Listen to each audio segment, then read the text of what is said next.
You're listening to In Search of the Fruit Train, the story of the Amiens Branch Railway Line, 1919 to 1974. This is part 2. The settlement of Amiens was transformed by the railway. Stores were built, as well as a school and a school of arts. A country women's association, a bush nurses branch and a producers association were formed, and a small cannery, the Pikedale Soldier Settlement Cooperative Jam and Preserving Co Limited, was built and registered in 1920. There they made Digger brand tomato soup and Aussie brand pickles and sauce. The cannery was another project funded by the state government to assist farmers. It took about 4 or 5 years for the stone fruit to bear. The apple trees took even longer. Some of the trees we got from Tasmania weren't suitable for the conditions here. We had frosts and hail to contend with too. Sometimes we grew so many vegetables in a season we hardly got anything for them. So the cannery was a good idea at the time, but it didn't last long. It was a tough way to make a living. By the end of 1921, they reckoned 60 soldiers had deserted their blocks. The Zanatta family didn't arrive in the district until 1933. But Gino Zanatta, just 9 years old when he arrived at Cottonvale station from Italy, has absorbed a lot of the local history. Amiens had a tomato factory on the early days, and that only lasted a couple of years, so that got pulled down. Amiens was quite a nice big town, actually. Churches, halls, a bit of everything. The thriving little settlement of Amiens was where the steam train crews spent the night before heading back to Cottonvale in the morning. The train travelled to Amiens at night. The train could not turn around Amiens, so it turned around at Cottonvale. Gino recalls the steam train reversing out from Cottonvale with empty trucks and leaving Amiens next morning with the engine at the front, loading produce as it went along. The trains ran regularly in the first years, but by January 1922 it was reported in the Courier Mail that the growers were unhappy that there was no train between Thursday and Monday of each week. This meant that they had no chance of getting their produce to Monday's market in Brisbane. At a meeting at Bapaume on Saturday, the following resolution was passed unanimously: that this branch of the Queensland Fruit Growers Federation deprecates the fact that the Railway Department is unaware that the want of a train service in the latter part of the week from Amiens to Cottonvale is the cause of considerable loss to the soldier settlers at Bapaume, and urges the Commissioner to give the matter his immediate attention. The need for a loading bank and a shelter to protect produce from animals and the elements at Bapaume Line siding was also discussed at the fruit growers' meeting. Growers are forced to load tons of potatoes and crates of cabbages weighing 300 weight each from the ground onto the train. We've offered to supply labour free if the Railway Department would only provide material for the shed and for the loading bank, but nothing has been received from the department beyond a promise to consider the matter.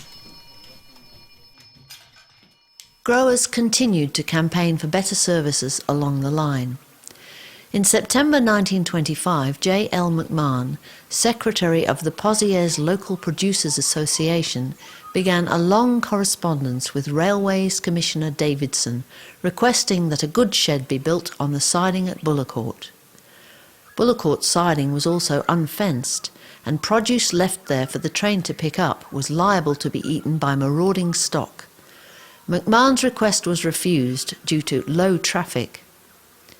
In 1927, Mr. McMahon wrote to the Commissioner again, pointing out the inconvenience of carting produce all the way to Pozieres. There was still no action. But in April 1934, another attempt by Mr. McMahon produced results, and a shed was finally erected in November 1934 after 12 years of agitation. We celebrated the opening of the shed at Bullecourt with a big gathering on the siding. We'd waited so long we thought we deserved a beer.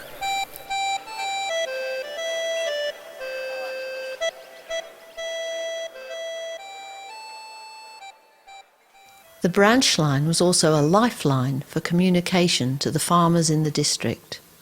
Jock Middleton was postmaster at Cottonvale, in charge of the mail service to Amiens. The first mail service at Cottonvale was provided in conjunction with the railway station. All mail went to Thilimba for some time before the people of Cottonvale were successful in obtaining a better service. I became the postmaster. The mail arrived by train and the bags were then carried across the main road to the post office, which was attached to the general store.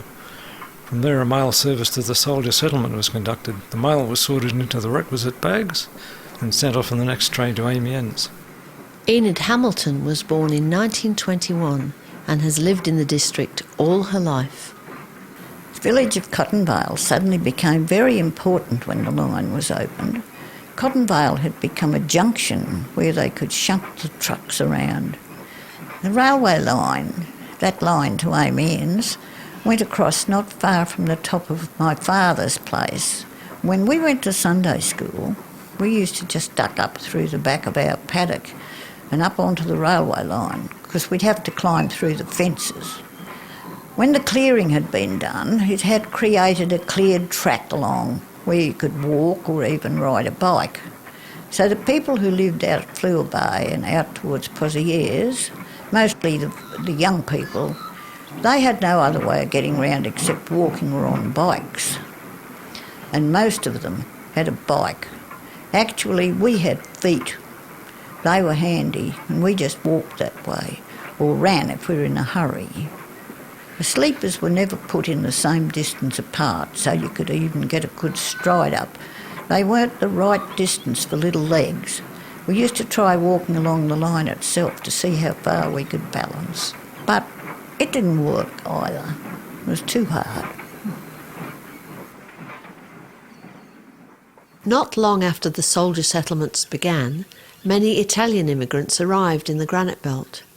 When some of the soldier settlers left, their blocks were taken up by these Italian immigrants who had a farming background and as a result were able to make a success of life on the land.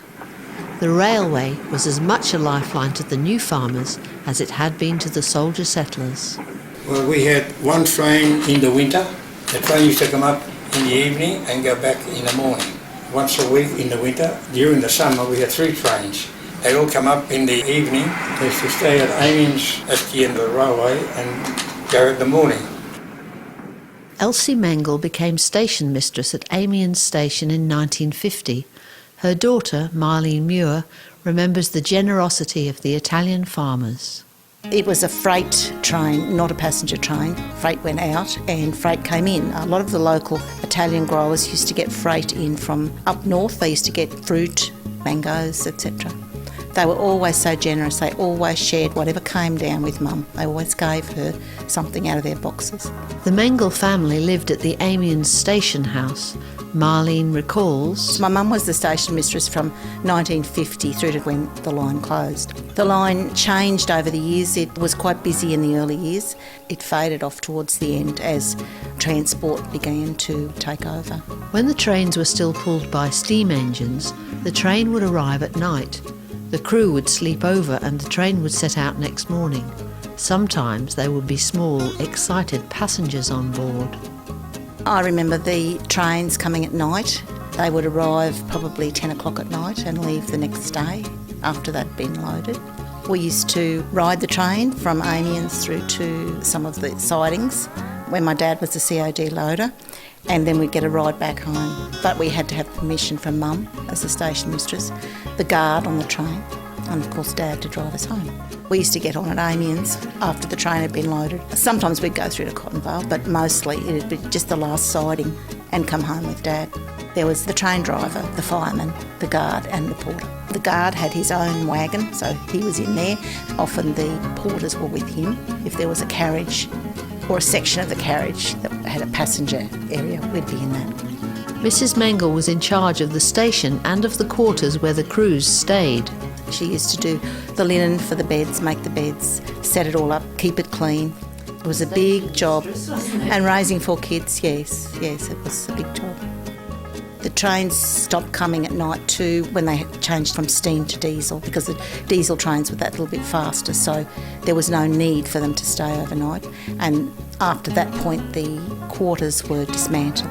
The train crew often helped with loading at busy times. The porters used to assist with the loading of the fruit if some of the growers were late and they were in a bit of a hurry to leave, because they had a schedule they had to keep to. And the porters would unload any freight that came in on the train. That wasn't up to the CAD loader, that part of it. But when the growers used to bring their fruit in, it was at times all hands on deck. If the trucks were queued, the porters used to pitch in and help. While their parents worked, most of the children of the district had a lot of freedom, and they never ceased to be excited by the train. The rail bridge went over the gully, and there was a small hole there where we used to crayfish, and we'd wait for the train, and we were all so brave. We were going to sit under the bridge, so we used to think we'd be brave and wait there till the train went over the top, but we never were. It was good fun. The McMahon family farmed at Pozieres, and Jeff McMahon, who still farms there, remembers. A kid always likes trains, especially a boy, I suppose. Yeah, we used to really like going down there, and they used to seal all the carriages with a wire with a lead thing on the end, so we could make our sinkers for fishing. We used to pour them into moulds and make sinkers. And we used to take pennies down and watch the train back over our pennies sometimes. It's quite fun. And we knew the train drivers and the guards quite well, because Dad used to always leave a bin of fruit there, second-grade fruit, and they used to help themselves. And then the train driver, when they were shunting in and out, they'd let us ride with them back and forwards to get all the carriages together. And we're little kids, but they'd let us up in the train. And so that was pretty exciting for us too. Sometimes the excitement was cause for emergency action. There was a lot of fires from the steam train too, because the fires would get away from the rail as it went along. Bits of coal would spill out, and then the fire would start. So they were a big source of starting fires. Because we knew them so well, we used to wave to them when they started, going from the station. We all had wooden stoves in those days, and they'd chuck all these shovel loads of coal out for us for our fires. It was a great place to go and have a bit of fun. The Amiens branch line service was provided by mixed trains until May 1953, when they were replaced by goods trains with passenger accommodation. At first there was a daily service, but by August 1921 there were just 3 trains a week, except in the fruit season. As time went on, they didn't stop at all the sidings. They closed some of the sidings down. I think Messines was one, Bully Court was another, and then they had to load at probably Pozieres or the Pome, some of the larger sidings. In the 70s they were competing with the transports, which were much better equipped. So it just became that the trains weren't as well used as they used to be. When the branch line first opened, some passengers used the service, but as the years went by, passenger numbers fell. By the early 1950s, there were rarely more than 50 people weekly each way at the very best. By then, of course, a lot more people had cars, and besides that, the service was so slow, with trains stopping at each siding and often taking several hours to load goods. You could walk there faster. One of the drivers said there wasn't a single passenger between 1954 and 1964. So freight was the lifeblood of the branch line. The McMahons used to send their fruit far and wide. Jeff McMahon remembers the early days of refrigerated transport. We used to send apples into North Queensland and New Guinea. I don't know when it started, but there was what we call ice wagons, so they packed all the sides of the wagons with ice, and then we used to hand stack all the wooden crates into the carriages. That ice would keep them up to as far as Cairns, and we used to send them from Cairns over to New Guinea, Port Moresby. So that was a big job, but I didn't do much of that, I just watched. I've been the youngest. John and Edith Haslett first came to the Granite Belt district in 1919 as soldier settlers. The family have continued to farm at Amiens. John's grandson, Alec Haslett, remembers a family picnic.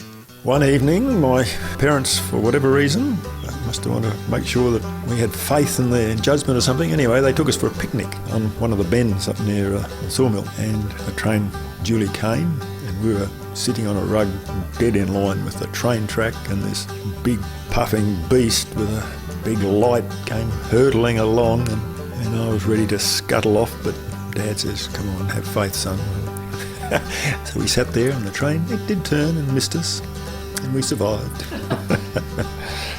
It wasn't always easy to get produce to the train on time. Farming has always been an unpredictable business. Hasletts were always late. always pushing the boundaries. One day the boundary was overstepped and they got there as the train was pulling out. So a compromise was struck. They stopped where the train line crossed the road and loaded the wagon there, blocked the road while it was being done. At busy times, loading the produce was a community effort. It was a great gathering point for the locals. Everyone helped everyone else. There was a human chain formed, and those boxes of celery were probably around 35 kilos, heavy lumps of things. The Zanata boys, however, liked to do it their way. We were young and stupid, and we were taught how to carry a bag of cabbage. 15, 16 bags of cabbages were 1 ton, and we were taught how to carry the weight on the back of your neck, not on your back. We could run up the steps and chuck them there. We got used to it, and it never worried us. Now, a lot of people today, they can be 3 times stronger and bigger. That doesn't mean anything if you don't know where to carry the weight. Many of the local farmers sent small boxes of fruit and vegetables by rail to friends in other parts of the country. Train travel back then was bloody slow. So you'd pack up a box of fruit and veg for friends or relatives all around Queensland and put an address on it, and it was delivered like a letter. Went from one train to another and got there eventually.